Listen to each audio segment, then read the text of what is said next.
So we must do two things, two great things together to encompass that enormous new view that lies before us, but to encompass it within the framework of science, to see it within the whole categorical framework of science, and to see that these two are not separate, but that they are wedded. The bigness of the idea, the newness of the idea, the greatness of it is one with the structure of science, the structure of being itself. So life, when it breaks in on us as a conscious awareness of life that we didn't work for, we really haven't earned that with all of our work, all of our study, all of our research. It's something more, it's something bigger, it's more gracious. It comes and settles upon us. And what breaks in is love. Love, small l. This is, I put there love for the divine idea, just to give a touch of what that love is, that we begin to feel a love for the divine life. And love is the fifth term in that third degree: wisdom, purity, spiritual understanding, spiritual power, love. It comes to us, begins to show us what man's life is really all about. It gives us, in other words, a sense, a sense of our true individuality. That's what is coming forth from the infinite individuality that life itself is, now making its impact upon us and beginning to show us who we are, not in the same way that soul did, as showing us our true identity, but now the individuality of that identity. That individuality comes out of the fact that our true identity is identified with the divine principle,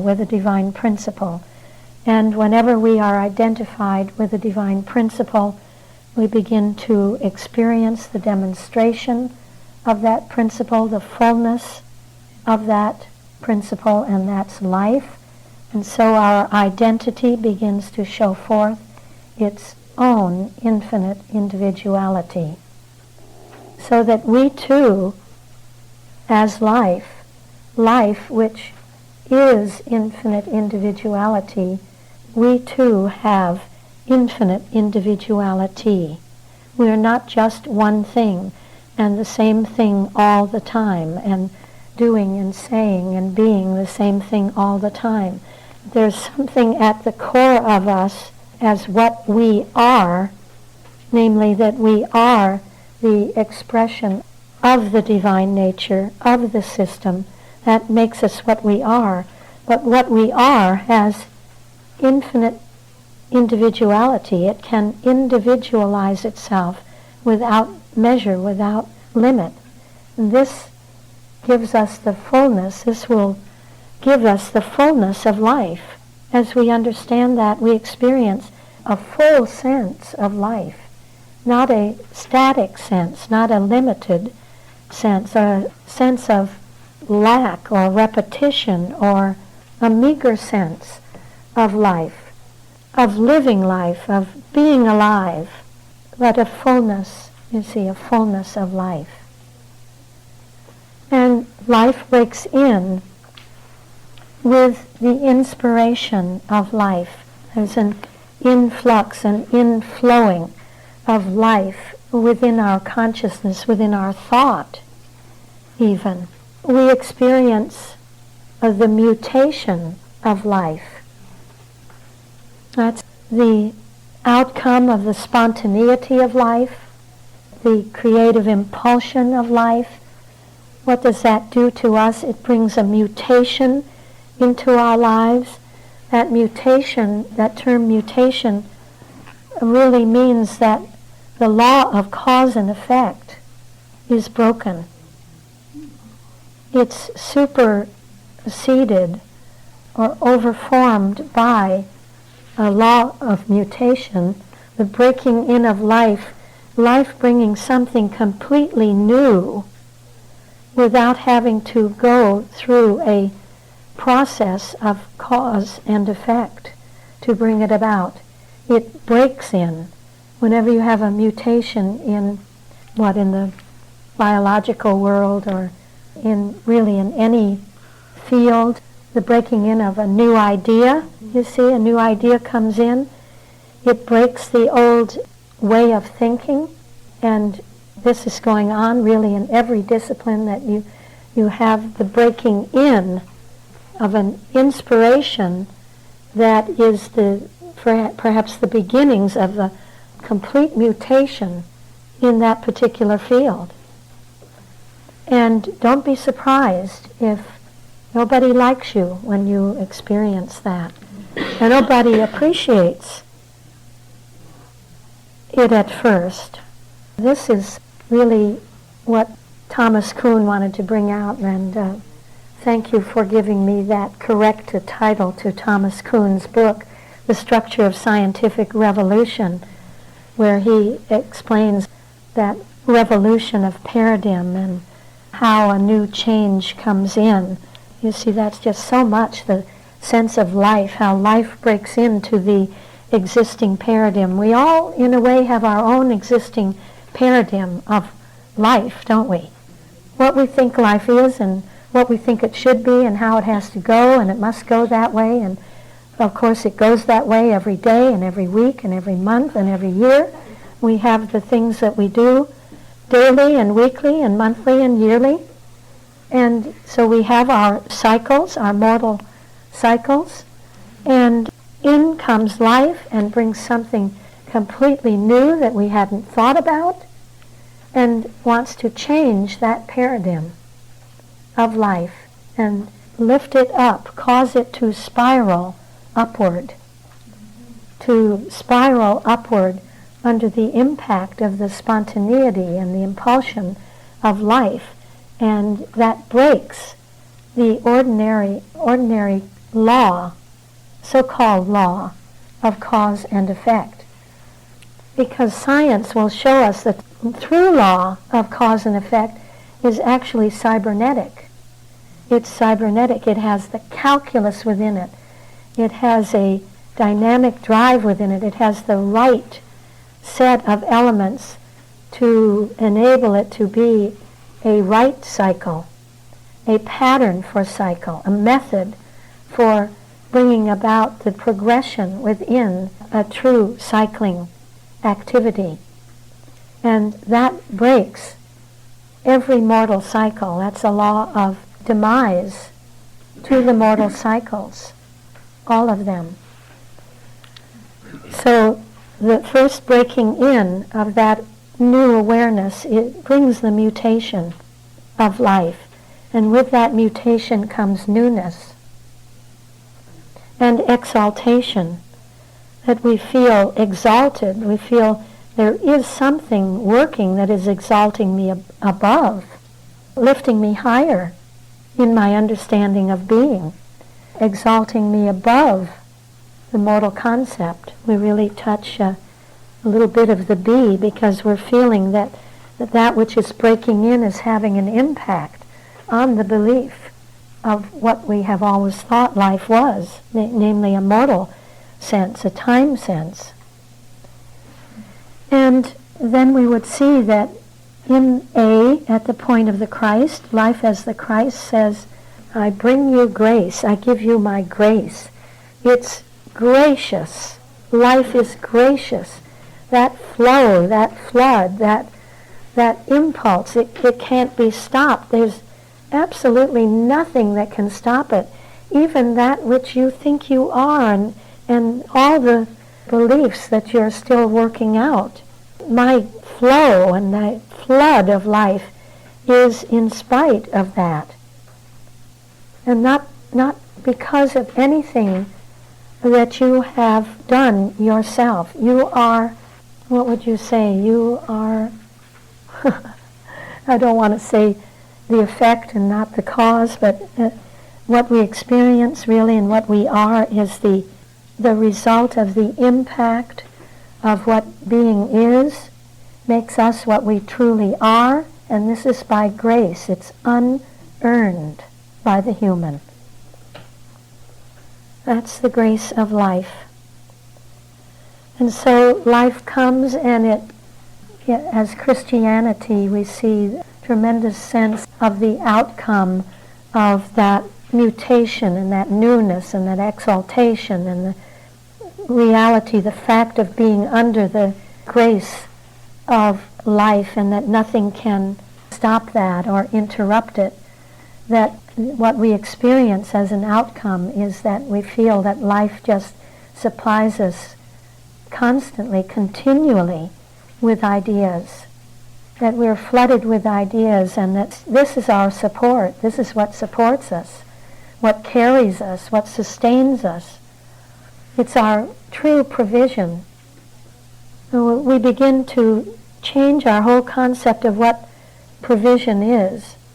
That my provision depends on who I am and what I do in the world, and the status of that, and how much that is worth to somebody else, how much is that worth to the world, whether I'm trained, that I can do something that is of greater worth, greater value, that will bring more into my existence. It's kind of that feeling of being alone in the world, unrelated, depending on oneself, depending on one's education, one's environment, one's background, how one has been trained, to what extent, how lucky one is to get a good position or not get a good position. Maybe one is well qualified, but it won't be acknowledged, or they won't need it.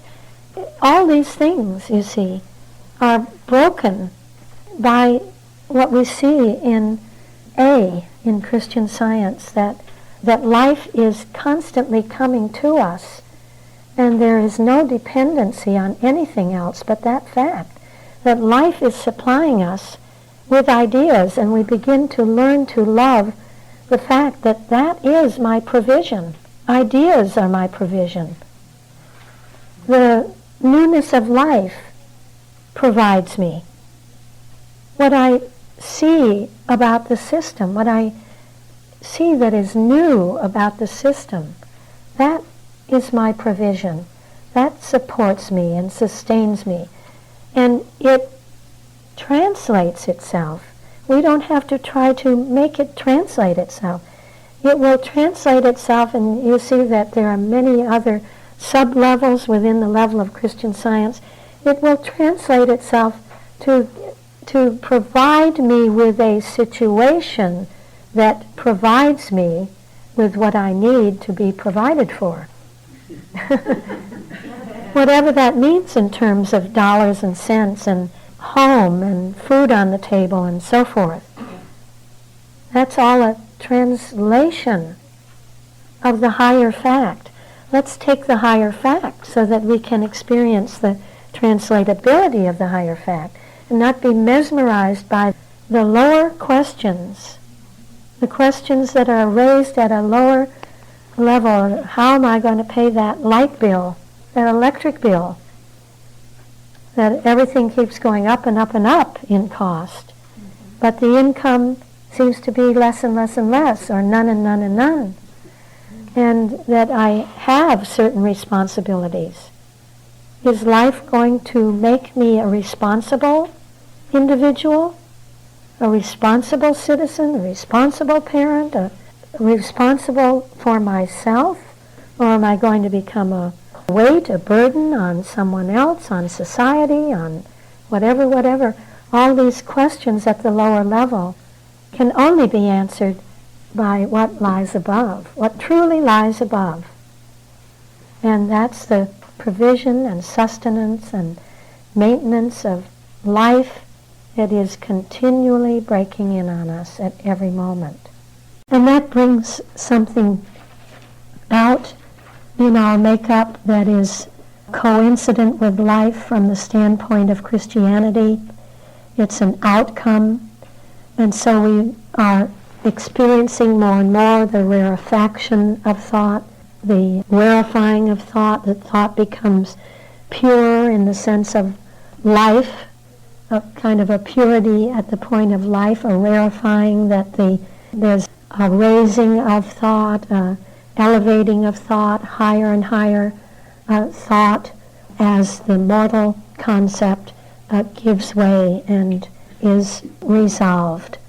So we find ourselves soaring above that mortal concept, soaring above it and becoming more and more like life, expressing life, being lifelike in the sense of being merciful, that we are merciful. You see, what is the mercy of life? That life gives and gives and gives and gives and never is not giving.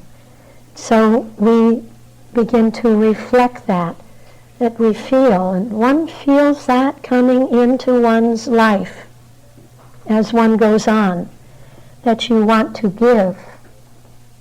You don't so more want to get. Let me get. How am I going to get? How will I get so that I can be provided for and go on and go on? How will I be maintained? How will I be able to sustain my life, my existence, my desire to live a life, say, in the service of the idea of science?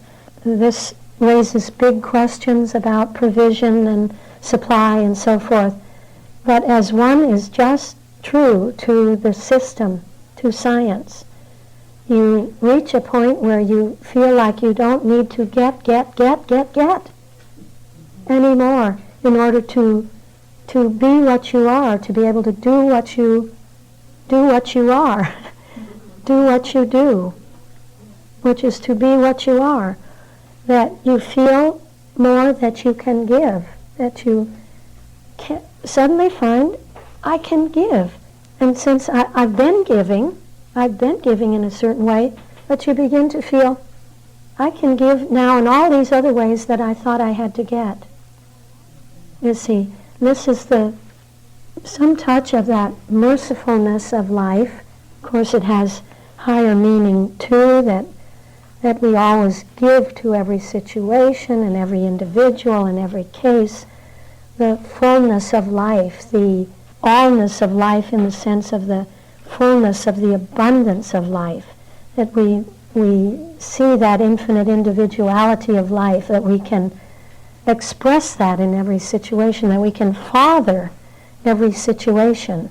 Actually, we could have, you see down here in the C at the point of the word, that we would see that we're a father, that we father.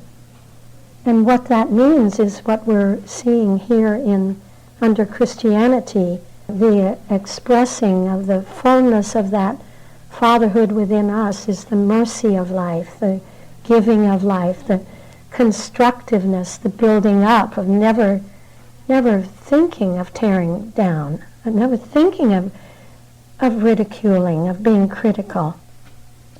We're not all at that point of perfection, but we're on the way. We're on the way of life. Life is building up in us a sense of consecration, of consecrating ourselves to life, wanting to give everything to life, capital L, and to dedicate, therefore, ourselves to life. When we say life, we know we mean mind, spirit, soul, principle, life, truth, and love. All of the sevenfold nature, the fourfold operation, the four-dimensional translatability. See, this is the fullness of life. This is being, and that we dedicate ourselves to that. So science says, well, this is just the fact that you are following the way of life. You are following the method of life. So we find ourselves being a pioneer and wanting to be a pioneer. How is that life? Because it's a breaking through. A pioneer breaks through to the new, to something new, goes with the new. So we become a pioneer of truth, a pioneer of love. We see that science says actually the highest standpoint that is reflected in your consciousness is that you realize that to know God is life eternal. Eternal life. Well, you see that life as science, in respect to our whole makeup, we would see that probably the highest thing within us is the realization, the understanding that to know God, to know the seven, to know the four, to know the four, to know that divine principle in its system and operation, that science of being, to know that, that's eternal life. That's the real meaning of life. And there's no end to it.